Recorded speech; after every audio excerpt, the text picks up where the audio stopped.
Today, we're going to talk about the fastest way that you can get to FU money. If you don't know me, I'm Spencer, and I like to talk about simple living, frugality, and ways that you can cut down on your technology usage. Let's get into it. Now, I'm not going to break down what FU money actually means, but you guys know what it means.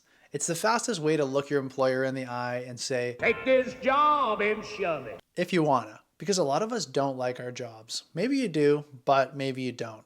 And there's a lot of freedom that comes from being able to walk away from your job and having the security, the financial security to know that you're able to do so. It's a powerful thing. Now, what this is not is a get rich quick scheme. I'm not some prepubescent finance guru telling you how I'd made $20,000 a month at my side hustle. The TLDR is that you really need to lower your expenses, and I mean really lower them. People think that having FU money is some pie in the sky number that they could never achieve. That guy? He's got FU money. To them, it's like $1 million in the bank, a number that's way, way out of reach for most folks. And if you're spending big money each month, if you're not budgeting properly and money is just coming out of you like a sieve, then potentially $1 million is the amount of money that you actually would need if you wanted to stop working. But that's not what we're here for today. The powerful thing is that if you can find ways to cut your expenses in a lot of different areas, then you can actually dramatically lower the ceiling for what is considered FU money to something that is completely reasonable, achievable, and you can do soon. If you just need a bigger nest egg so you can step away from a bad situation in your job and look for a new one, What do you want to do with your life?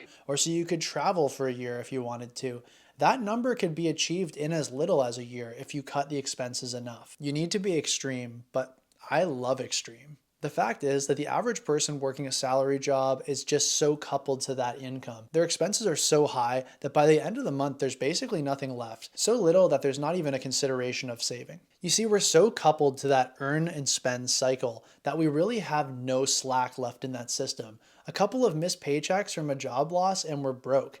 The fact is that the average person can't cover a $400 emergency with cash. And that means that we're very much so vulnerable. Now, of course, raising your income would be a really great way to solve this as well. And that's a bonus if you're able to do so. But today I want to talk about the other side of things, about the flip side of that coin, which is cutting your expenses as low as possible. If we handled the overspending, then we'd be able to cover our expenses with a much smaller income requirement than what we currently need today. Now, with cutting expenses that only amount to a couple of $100s a year, it doesn't seem like it's worth even looking at. But the thing is that if you do this month over month with so many different categories, then these little percentage wins, they start to add up to really make a difference. Just looking at the top category aside from housing where people spend the most of their money, car payments. The average person spends between $400 to even $700 on a car payment per month. If you finance your car, you could be spending as much as $100,000 per decade just on all the costs associated with ownership. $100,000. Now that's putting you a little bit closer to FU money right there, isn't it? But the problem is that we live in an extremely materialistic society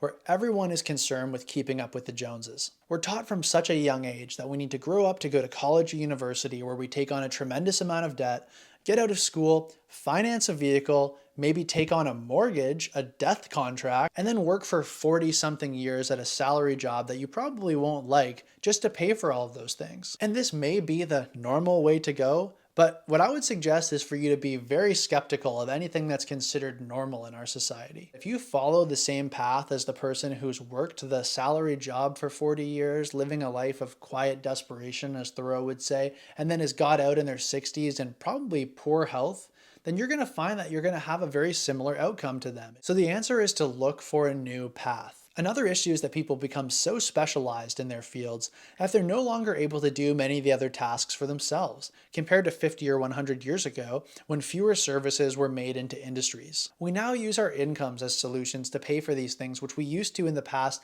have done by ourselves. Things like cutting your own hair, growing your own food, doing some of the maintenance on your appliances, shoveling your snow or mowing your lawn, or even looking after or entertaining our own children. We're so busy nowadays actually earning our living that we have to spend all of our earnings for somebody else to do our living. Now, I've heard from people like Jacob Lundfisker from Early Retirement Extreme that spending money should be seen as a result of friction in your life. Spending money in your life is indicative that you had to outsource it to somebody else because you couldn't solve it yourself. But is this actually true? Could we not solve many of our own problems on our own without spending money to do it? I think spending money should come as a last resort, and we should first try to solve these things on our own. We're humans, we're creative. We should be able to solve these things creatively, not just by swiping a credit card or handing over some money that we had to give our time to actually get. It's an uncreative solution to just think, I'll just work a bit more and spend some money on this, rather than being creative or improvising a solution on your own. And by living more efficiently than others, you're able to have the same quality of life,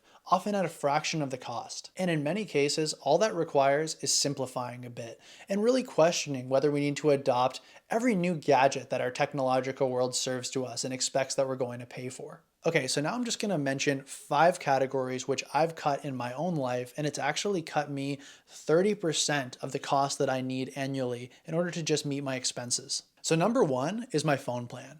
So previously I was paying $100 a month for my phone plan. If you live in Canada, you're probably like, yeah, I hear that, brother. But if you live other places, you're probably like, what?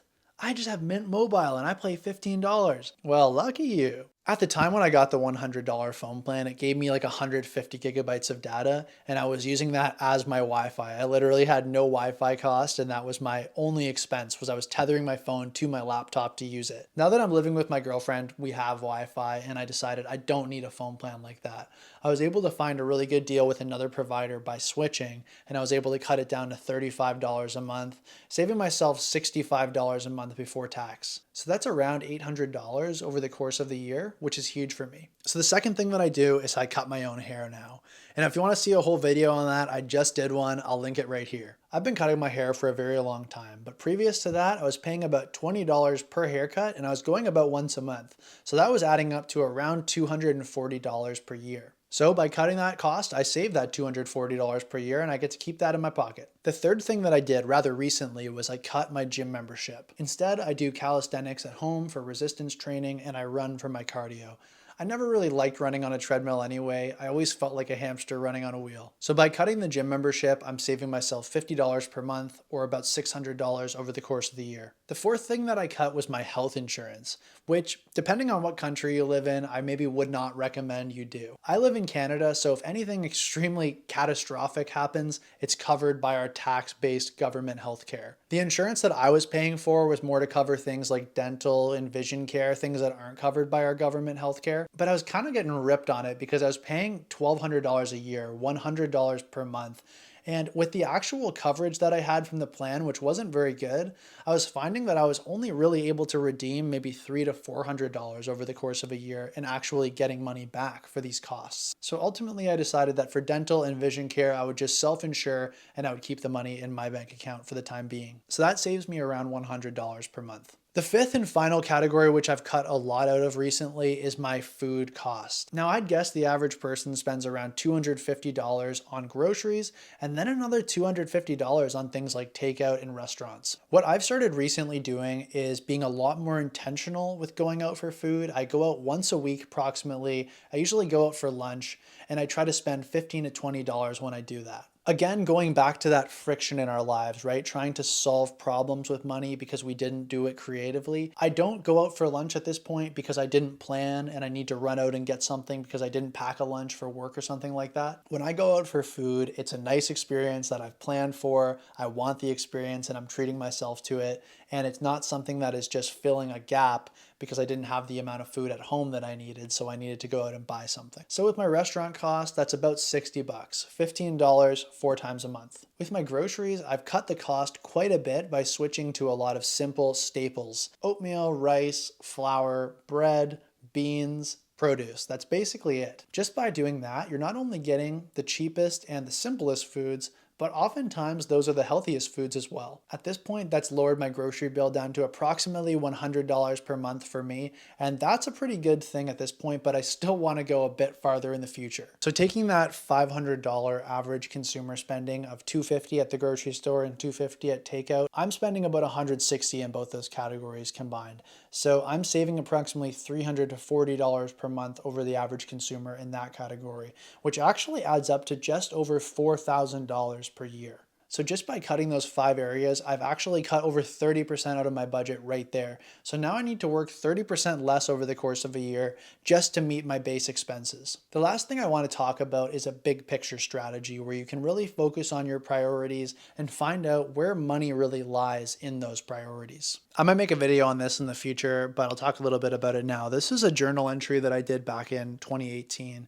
And it was called What Matters? What Things Make Me Happy? Basically, I asked myself, what are the things that I would do on my perfect day if I didn't have to work? So some of the things on the list were spending time with my friends and loved ones, exercising, spending time in nature, playing music, reading books, watching inspiring / entertaining videos, creating, eating healthy food, and being of service. So then what I wrote is do these activities cost much or any money to do? And I mean, the answer is no. Yeah, like most of the things on this list outside of eating doesn't really cost anything. And here I mentioned, how could I do the things that make me happy for little to no money? Hang out with friends at home, go out for a walk, talk over tea, get out into nature to run or to read, exercising, running outside, calisthenics. These are what I'm doing now. Playing my guitar, listening to records that I already own, using the library for books or movies. So I think by doing something like this, it's just a good way to kind of reframe what your priorities really are and what costs are truly associated with that.